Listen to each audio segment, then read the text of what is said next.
Often, the enemy was so overwhelmed by the courage shown by the Red Army soldiers that they acknowledged their exceptional bravery, organizing dignified funeral ceremonies for them.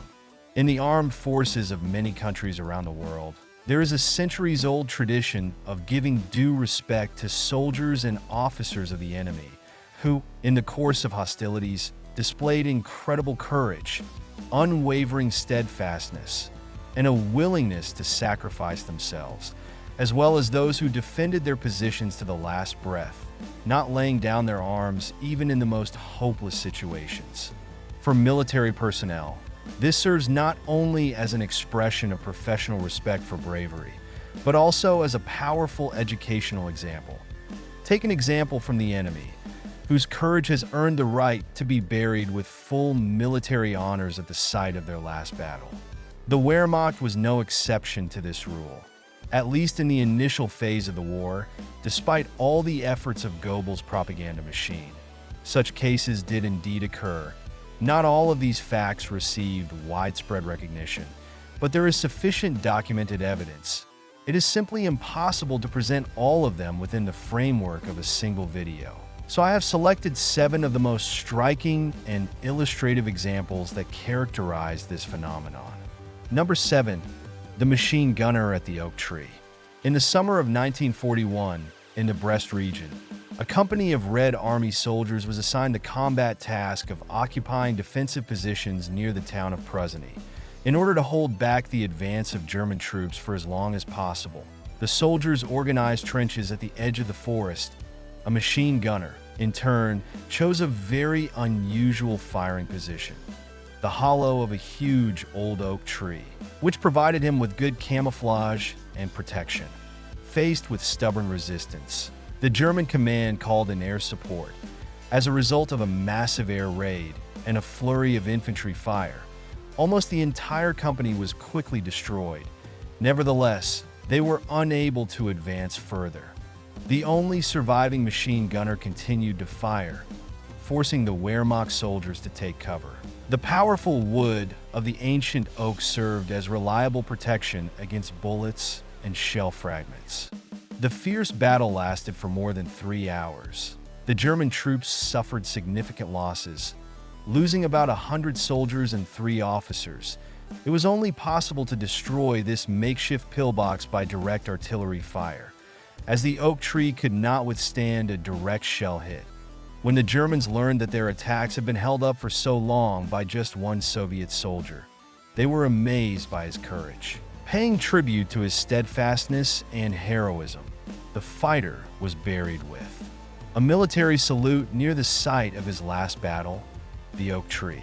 This story might have been forgotten forever if it hadn't been for a witness, a local forester who regularly told his fellow villagers about this case. In the 70s, a search group, thanks to the information received from the forester, discovered the soldier's grave.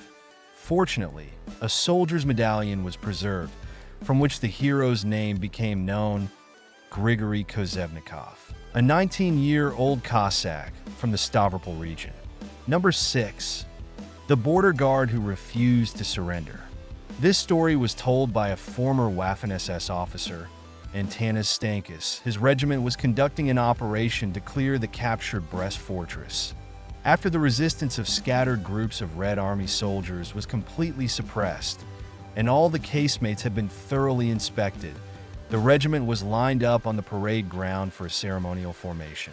A general congratulated the personnel on the success of capturing the fortress, and immediately a ceremony began to award distinguished soldiers. Suddenly, a Soviet officer emerged from the ruins of the fortress onto the parade ground. His uniform was torn. He was wounded, but he walked with his head held high, demonstrating his unbreakable will. As Antanas recalled, the German general saluted the defender of the fortress, and all the officers of the regiment followed his example.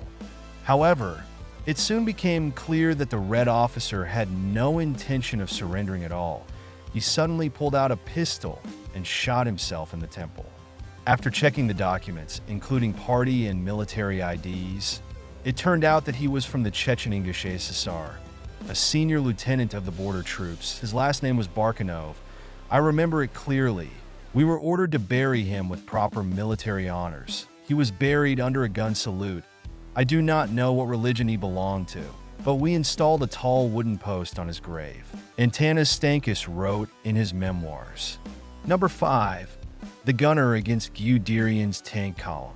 On July 17, 1941, the commander of an artillery battery of the retreating 55th Rifle Regiment decided to leave one gun with a crew of 2 men and an ammunition load of 60 shells in an ambush near the bridge across the Dobrost River for 176 kilometers of the Warsaw Highway. The main task was to delay the tank column of Guderian's group as much as possible. The battery commander personally remained at the gun, and the second volunteer was the gunner Nikolai Syrotinin. The ambushed position was chosen very well. Even before the Germans discovered the camouflage gun, the Soviet artillerymen managed to knock out the lead tank on the bridge and the one closing the column, thus creating a large traffic jam. In response fire from German tanks, the battery commander was wounded. Since the main combat task had been completed, movement across the bridge was paralyzed. He gave the order to retreat. However, Syrotinin categorically refused to leave the firing position, stating that he would fire until he had used up all the ammunition. Left completely alone, he calmly and methodically began to shoot at the enemy column that had been trapped. In 2 hours of fierce fighting, he managed to knock out 11 tanks and 6 armored personnel carriers. When German infantry surrounded him, he fired his carbine until the last round. A record of this heroic battle was preserved in the diary of one of its participants, Oberleutnant Friedrich Hohnfeld. July 17, 1941, Sokolnichi, the vicinity of Krychev. In the evening, we buried an unknown Russian soldier. He stood alone at the cannon. For a long time, he was firing on a column of enemy tanks and infantry, and as a result, he died heroically. Everyone was amazed by his unprecedented courage and valor. The Ober said in front of the grave that if all the Führer's soldiers fought as this Russian did, then we would have conquered the whole world long ago. They fired a 3-gun salute. Number 4. The last battle of the KV. One tank. The story of the battle of a single Soviet KV, one tank, which on the second day of the war held back the advance of the enemy's 6th Tank Division for almost 2 days in the vicinity of the town of Ruzhnyi, has become widely known due to numerous publications and documentary evidence. The tank crew managed to block the only road along which the transfer of German equipment could be carried out. The tankers did not leave their combat vehicle and continued to fire even when the fuel ran out. It was possible to destroy it only after 88mm anti-aircraft guns were brought up, and the tank managed to knock out one of them. Unfortunately, the names of the hero tankers remained unknown. According to the historian Kolomites, during the reburial of the remains, only 2 soldiers' spoons were found, one of which had the last name Smirnov scratched on it, and the other had the initials N. In addition, a cigarette case was found with a Komsomol card in the name of Pavel Yegorovich Yershov. However, there is testimony from General Erhard Rouse, whose tanks they held back, about how the Germans buried them. Inside the tank lay the bodies of the brave crew members, who had only been wounded up to that point. Deeply moved by their exceptional heroism, we buried them with all due military honors. They fought to their last breath. But this was just one small tragedy in the course of this great and bloody war. Number 3. The heroism of General Yefremov. In the spring of 1942, the 33rd Army under the command of General Yefremov was surrounded in the Vyazma area.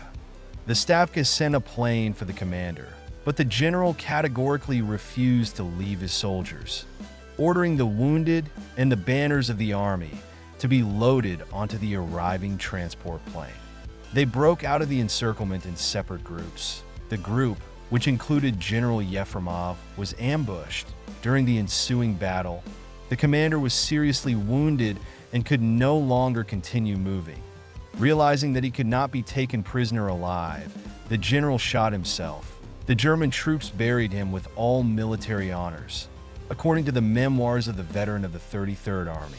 Yuri Ryabov, a German general, attended the farewell ceremony for the general who called on his soldiers to fight for Germany as selflessly and bravely as this Russian general had fought.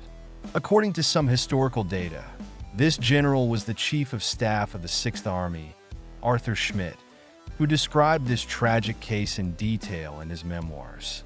The Russian soldiers carried the body of their general on makeshift stretchers for several kilometers. No documents were found with him.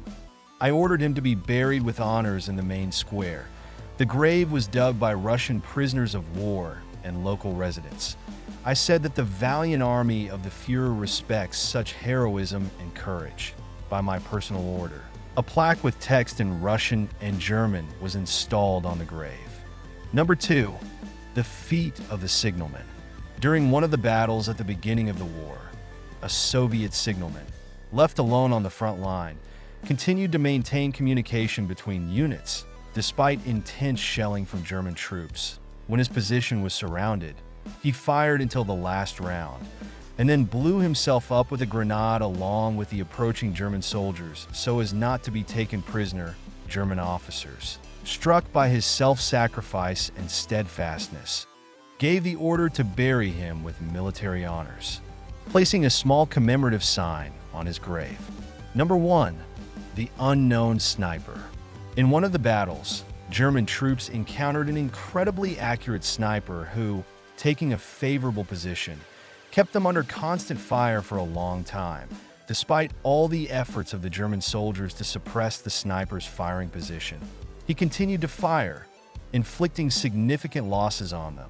When the Germans were able to get close to his shelter, he was already dead, but his rifle was ready for battle. Amazed by his skill and courage, the German officers ordered him to be buried with honors, as befits a hero, not sparing even ammunition for this. As can be seen, almost all of the cases described above fall into the very first stage of the war. Later, the German army no longer adhered so strictly to the established traditions. The deeper they advanced into Soviet territory, the more fierce the resistance became, and the more cases of unprecedented heroism there were. Anti-Soviet historians often try to accuse episodes of Soviet military history of lying. But how is it possible to accuse enemies of lying if their actions confirm the feats of Soviet soldiers? It was precisely this unwavering self-sacrifice, deep love for the motherland, an unshakable belief that our cause is just that helped the Soviet people win victory in that terrible and bloody war.